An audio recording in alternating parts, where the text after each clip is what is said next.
Madoka Magica is a magical girl series that delves into the themes of hope and morality as our two main leads consider giving up their lives to become magical girls.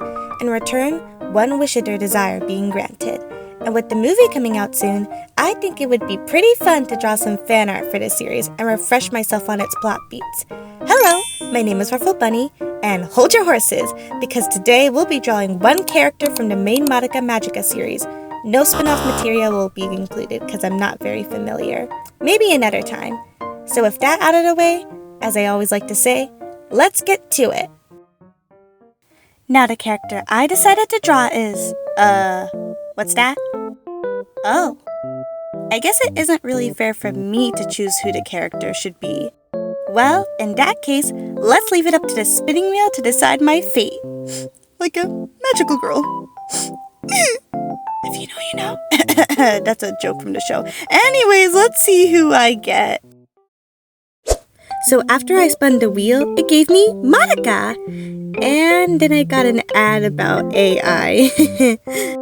Looks like we're gonna be drawing the goddess herself. Get it? Because she's basically a god at the end of the series. And okay, whatever. Well, let's get started, shall we?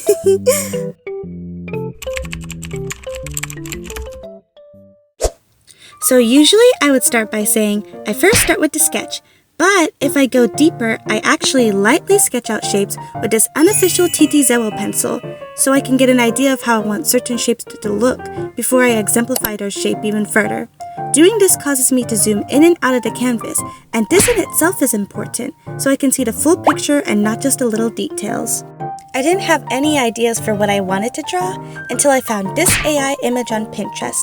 You can tell it's AI because some parts blend together. Like for instance, the eyes under the hair blend in a little bit. Some rendering looks wonky as well. For example, her dress area. I guess consider this my first AI video until I get around to making it.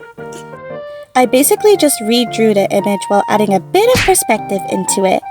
My attitude when drawing this piece was also chill, as well. I just had a mindset of, just draw and make it better later, which I feel really helped me speed things up. Hopefully that made sense. Now the ruffles. Believe it or not, but I'm actually really bad at drawing ruffles. Like dead serious. Yeah, really living up to my name, huh? But this time, I really tried to use references to help me figure out the form of their shape, and I must say it really did help. You can almost call me the Ruffle Queen. Or maybe Ruffle Bunny. JK. Anyways, now I start to sketch out the eyes.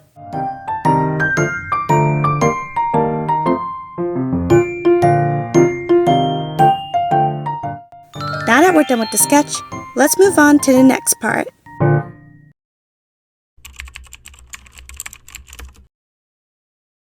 Now we are adding the base colors. I basically just fill in the sketch with one color and then set it to alpha lock, so when I fill in my base colors, they stay in the line art. Or sketch. I don't do line art. There are many ways to fill in base colors, but this technique helps me for my process. There will always be a way that helps you, so find a process that works out for your art style.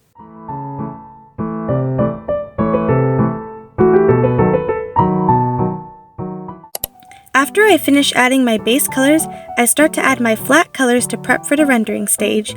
These colors help with bringing depth into my art before I go furthermore in detail with later stages. Since these colors are helping me to prep, they don't need to look so neat. So if you're a little messy, that's okay. You can always clean it up later. And oh boy, did I clean it up later.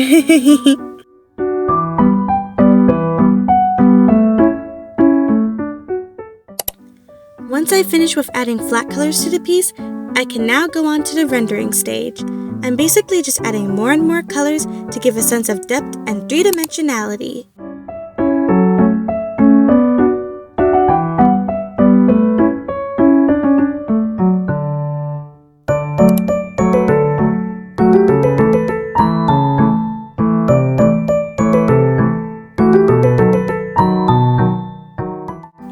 When I render the dress, I remind myself to keep its appearance puffy and round overall.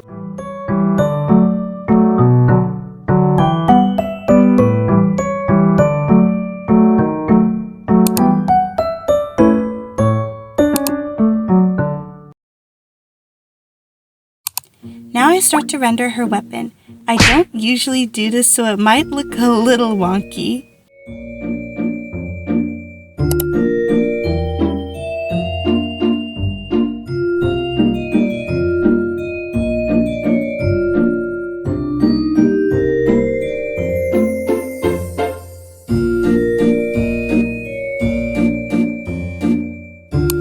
While I continue to finish this piece, let's talk about Madoka and the impression she leaves as a character. Madoka at the beginning of the series is a shy and timid girl who doesn't have any self-love for herself, so much so that she is willing to throw away her life to become a magical girl various times in the series if that means she won't feel so useless and have a chance to help others. But after she sees the fate of other magical girls and the structure of reality as it is, she makes her wish to save all magical girls before they die. To me, this is her way of letting them know that their wishes were not for nothing and that their fight will continue on through her. With that knowledge, I tried to include that in her expression while making the piece.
I'm almost done with the art piece.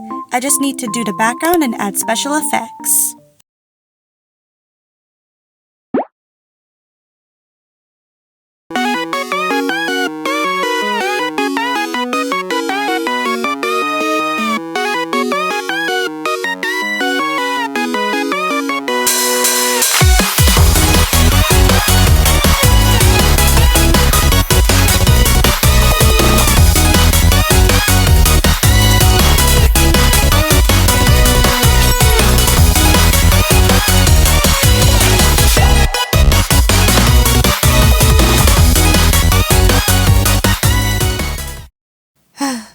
Whew, running from AI really takes the breath out of you.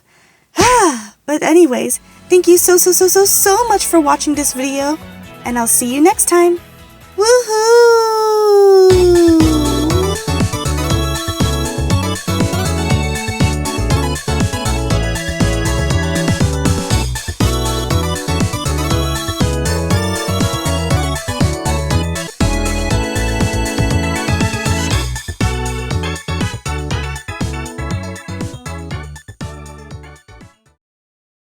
Girls can't love girls? Girls can't love girls!